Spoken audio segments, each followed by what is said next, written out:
वकील सर, गेल्या अनेक दिवसापासून नाशिकमध्ये सातपीर दर्गा नावाची जी धार्मिक ठिकाणं आहेत, या ठिकाणाविषयी इतर नाशिक शहरामधल्या राजकीय प्रतिनिधींनी जनतेमध्ये एक चुकीचा मेसेज देऊन जनतेला उस्कवायचं काम केलेलं आहे। आणि एवढंच नाही, एवढ्यावर न थांबता हे जे काही लोकप्रतिनिधी आहे यांनी नगरपालिकेच्या अधिकाऱ्यांवर दबाव आणून वक्फ बोर्डाचा स्टेटस को असताना सुद्धा ही जी काही कारवाई केलेली आहे, याच्यामध्ये CP साहेबांशी आता जेव्हा चर्चा झाली तर CP साहेबांनी सांगितलं आहे, आमचं असं म्हणणं आहे का ह्या सगळ्या प्रकरणाला नगरपालिकेच्या आयुक्त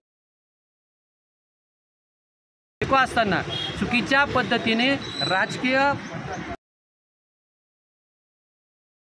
आज जो काही 16 तारखेला जी काही घटना घडलेली आहे, या घटनेला महानगरपालिकेचे आयुक्त जबाबदार आहे। त्यांनी जर कायद्याच्या व्यवस्थित प्रक्रिया पार पाडल्या असत्या तर ही घटना घडली नसती। म्हणून एक नैतिकता म्हणून इथल्या मुख्यमंत्री मंदिराच्या बाबतीत निर्णय घेतला, तिथल्या अधिकाऱ्यांवर तुम्ही निलंबनाची कारवाई केली, तर नाशिकच्या महानगरपालिकेच्या आयुक्तांवर निलंबनाची कारवाई मुख्यमंत्र्यांनी केली पाहिजे, ही